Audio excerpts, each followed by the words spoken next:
Restaurant স্টাইলে chicken Thai soup ঘরে কিভাবে ঝটপট তৈরি করবেন সেই রেসিপিটি আপনাদের সাথে শেয়ার করব। যা যা ইনগ্রিডিয়েন্টস লাগবে সেগুলো আমি একটু দেখিয়ে দিচ্ছি। মুরগির বুকের মাংস, ডিমের কুসুম, লেবু রস, চিংড়ি, কর্নফ্লাওয়ার, লেমন গ্রাস, আদা, কাঁচামরিচ স্বাদমতো, chilli sauce, soya sauce, tomato sauce এবং স্বাদমতো লবণ, চিনি, কালো গোলমরিচ, ঝাল মরিচের গুঁড়া। ওটা আমি রান্নার সময় দেখিয়ে দিব। প্রথমেই প্যানের মধ্যে দিয়ে দিচ্ছি ডিমের কুসুম। কোনোভাবেই এখানে ডিমের সাদা অংশটা নেওয়া যাবে না, শুধুমাত্র কুসুমটাই। এখানে আমি ফার্মের মুরগির ডিমের কুসুম ইউজ করেছি। আপনারা যদি হাঁসের ডিমের কুসুমটা ইউজ করেন তাহলে কালারটা আরও বেশি ভালো আসবে। তারপর দিয়ে দিলাম মুরগির বুকের মাংস, চিংড়ি, টমেটো সসটা একটু বেশি করে দেওয়ার চেষ্টা করবেন, কালারটা খুব সুন্দর আসবে।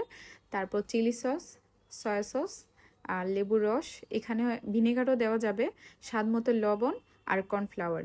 এবার সব কিছু একটু খুব ভালোভাবে আমি মিশিয়ে নিব। তারপর দিয়ে দিব এখানে পানিটা নর্মাল ছিল। এবার সব কিছু খুব ভালোভাবে আমি মিশিয়ে নিব যেন কোনো প্রকার লাম্পস না থাকে। তারপর চুলাটা মিডিয়াম হিটে রেখে আমি কিছুক্ষণ জাল করতে থাকবো। এই পর্যায়ে চুলার হিটটা আমি রেখেছিলাম মিডিয়াম হিটে। এভাবেই প্রায় 20-25 মিনিটের মতো রান্না করব। আর এখন দিয়ে দিলাম ঝালমরিচের গুঁড়া আর খুব ভালোভাবে সব কিছু একটু মিশিয়ে নেব আর একটু পরপর নাড়া দিয়ে দিব যেন কোনো প্রকার লাম্পস না থাকে।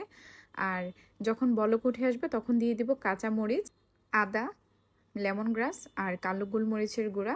এবার আবারও সব কিছু খুব ভালোভাবে মিশিয়ে নিব। এভাবে আরও কিছুক্ষণ জাল করব। রান্নার একদম শেষের দিকে দিয়ে দিব চিনি টেস্টটাকে ব্যালেন্স করার জন্য, আর দিয়ে দিচ্ছি একটু টেস্টিং সল্ট। কেউ চাইলে এটা স্কিপ করতে পারেন।